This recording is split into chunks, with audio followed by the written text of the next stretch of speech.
Recently, I made a post asking for any questions about the Fuji XH2S. So today, I'm going to answer those. I'll be sitting by the fire, and it's going to be a pretty candid conversation here. It's going to be, I'm just reading the questions and I'm going to answer them.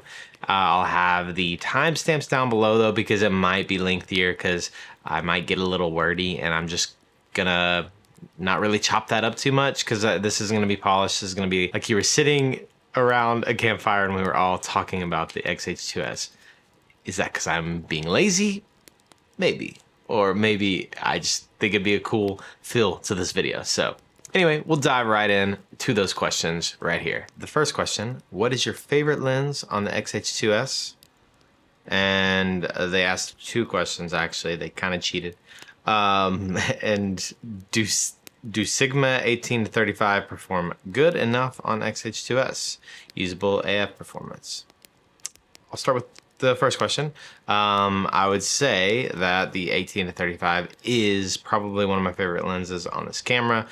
It's probably my favorite lens for any Super 35 or APS-C size sensor. It's an incredible lens for that. It really is like 3 primes in one.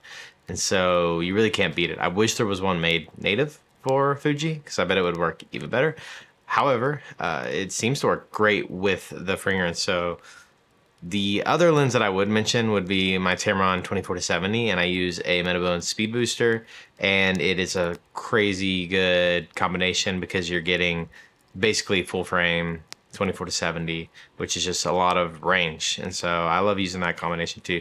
You have to be comfortable, and I don't think there's a question about this, but I have had plenty of comments asking about this. If you're using a speed booster, I don't think it matters the camera system. You have to be comfortable with manual focus because autofocus will be completely unusable. So that's the one caveat. Now with the 18 to 35, the autofocus in the Fringer is phenomenal. And so we're actually using autofocus right now. So if you can see, it tracks me nicely.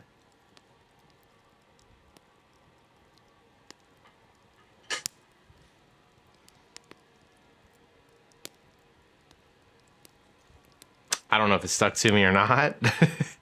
We'll find out in post, but it works great. Now, I don't know how it's going to work with multiple subjects. For all my gigs, I'm manually focusing in those situations because I don't want it to stick to the wrong person. So yeah, that's for this kind of stuff. It seems to work great. It's really smooth. I really like it. And it kind of pulls fast to the background. I don't know if it's going to do it.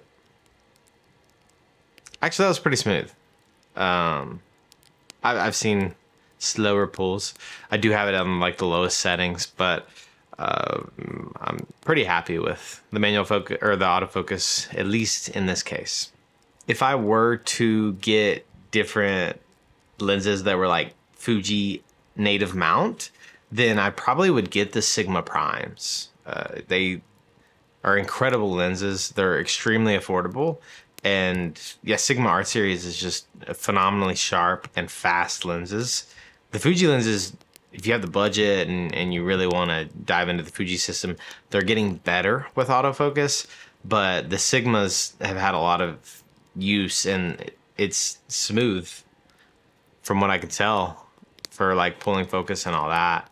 And so the Sigma Art primes for Fuji should be smoother than this 18 to 35 realistically.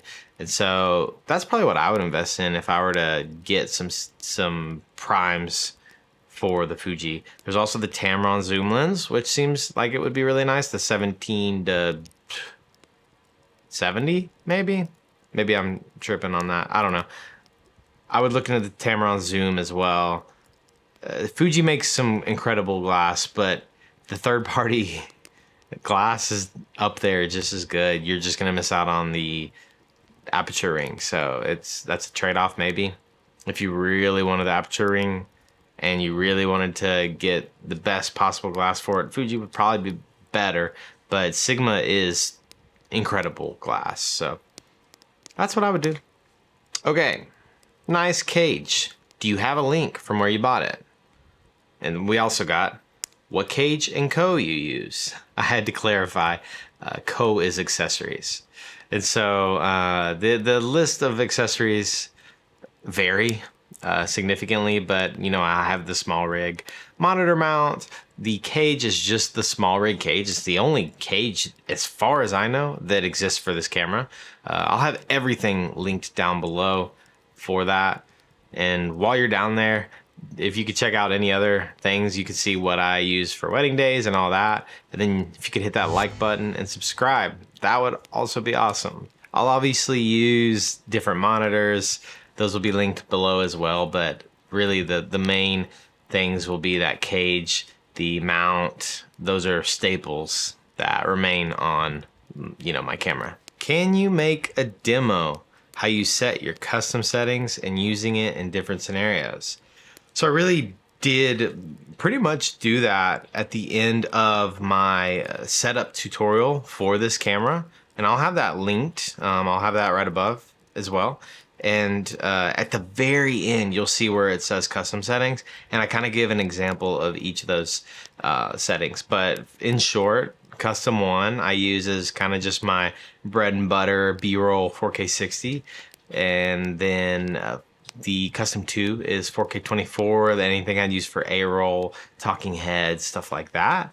And right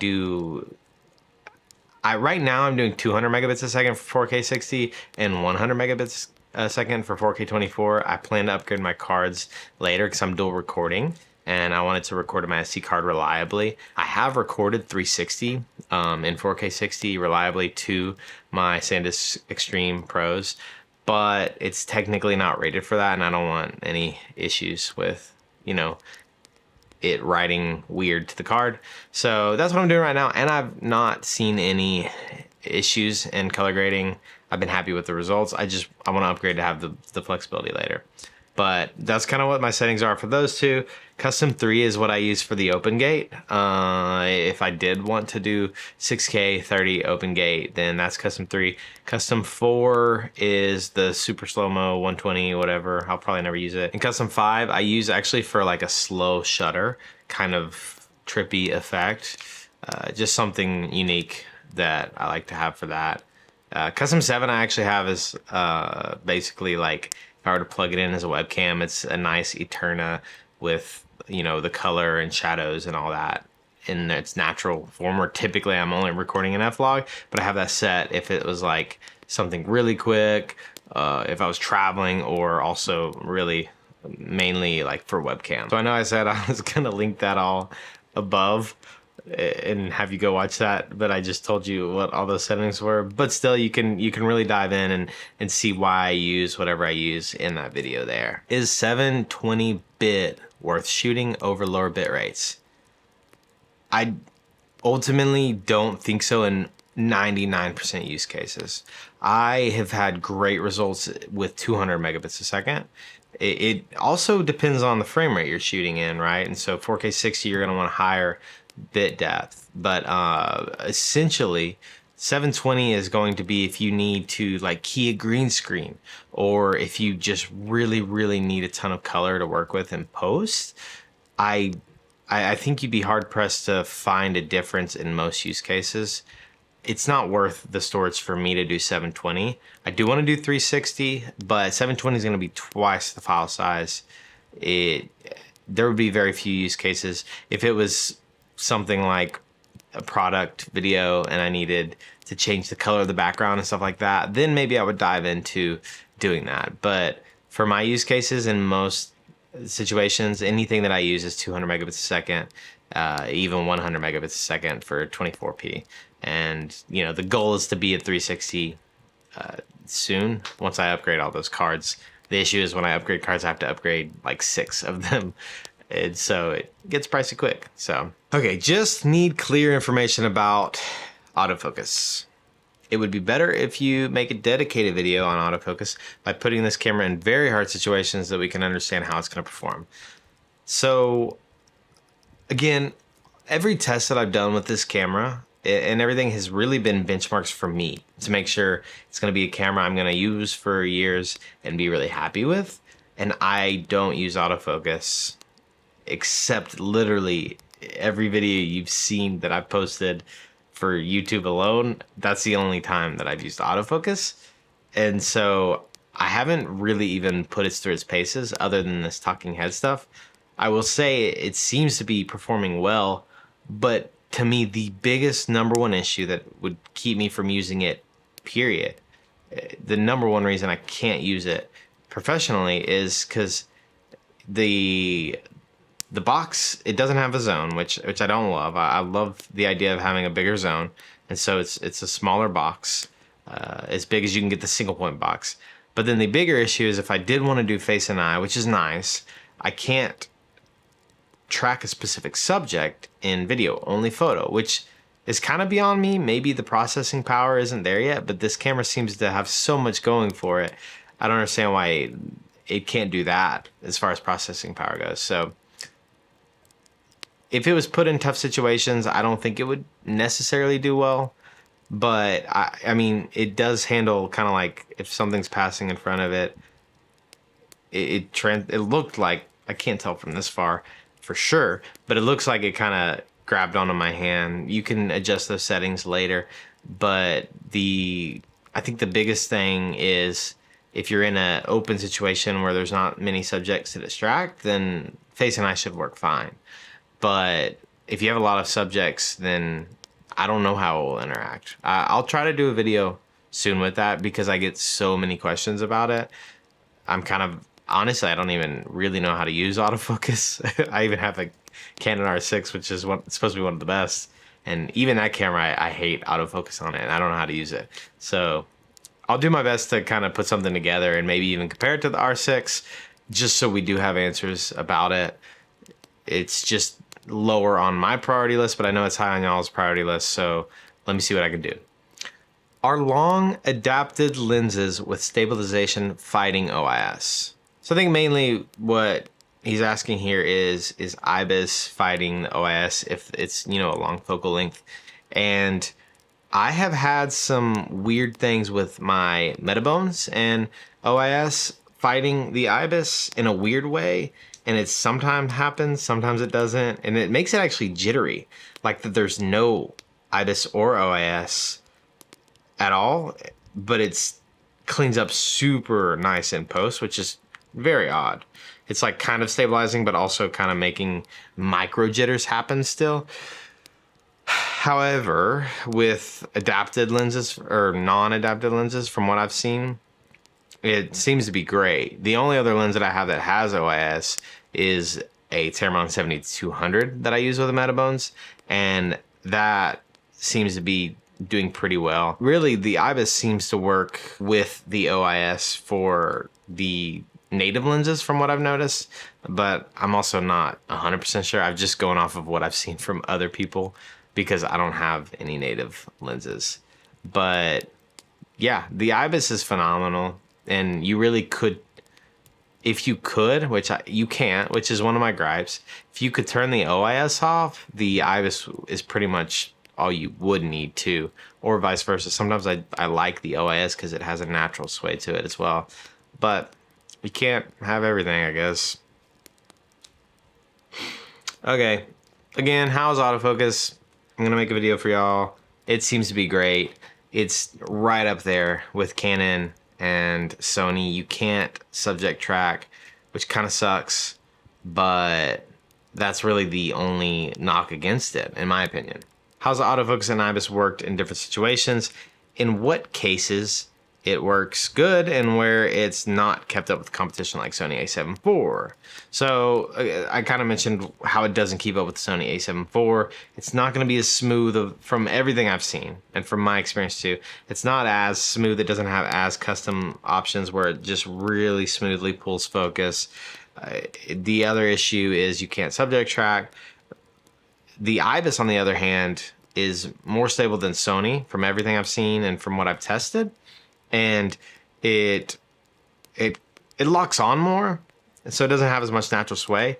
But Sony also doesn't really get rid of all the micro jitters either, and it still has kind of a locked motion where I'm really happy with how Fuji can have a little sway without, constantly moving lock. Every now and then I would say situations where IBIS is not going to be good, to answer your question, is if you're walking, if you're moving more than just swaying, or even panning seems to work great. Very few of my shots with all of the shoots that I've done with these cameras have been ruined from IBIS, which I can't say about any other, about the Canon R6 or what I've seen from the Sony.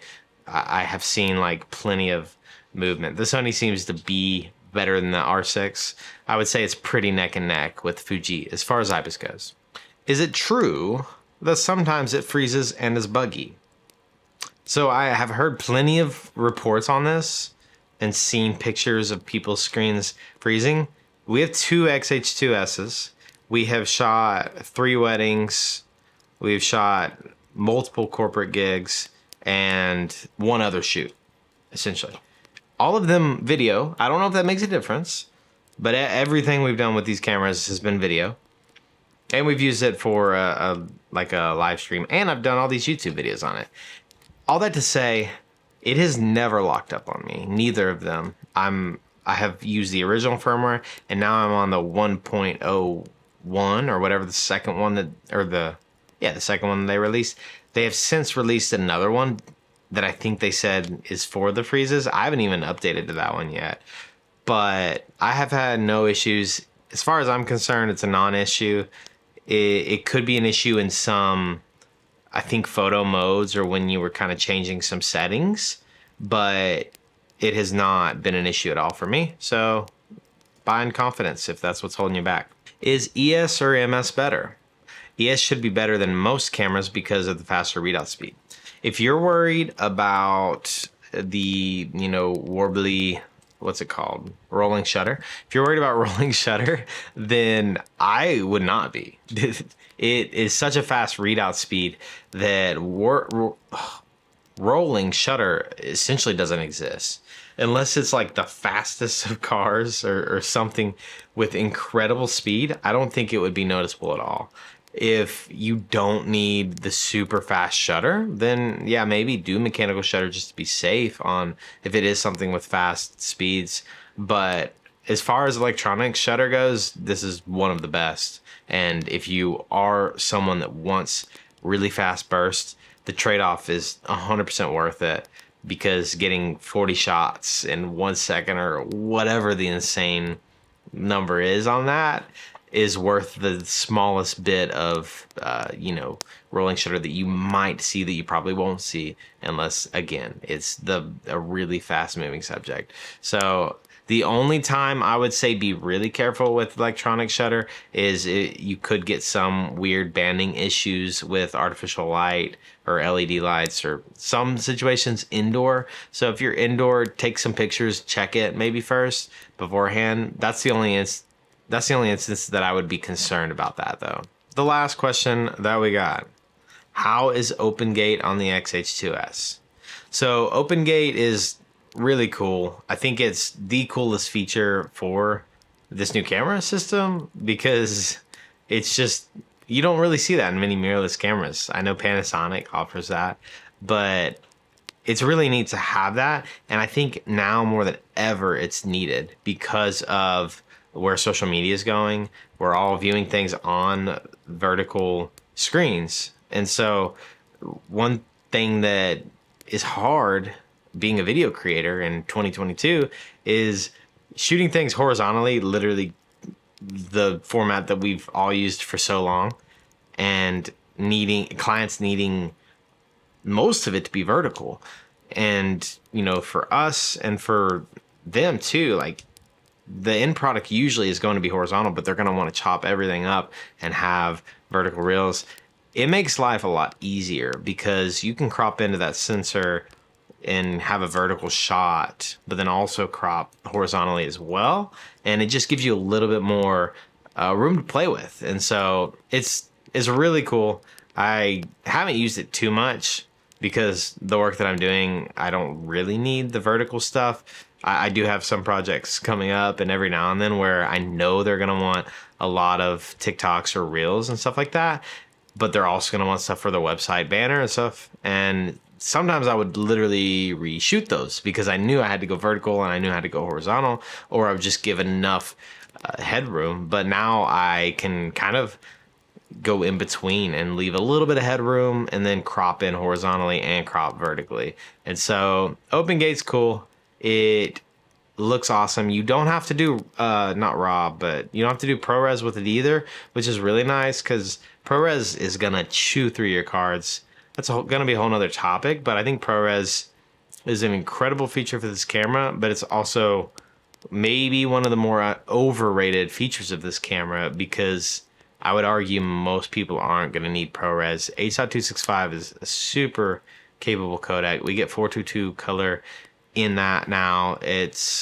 I know it's more compressed, but it also saves a lot of money with card space. So yeah, I'll end that, or I'll end on that note. But if y'all have any more questions, ask them in the comments. If I get enough questions in the comments, then maybe I'll do a part 2. But this was fun. I hope y'all enjoyed it, and I hope to see y'all around. Later.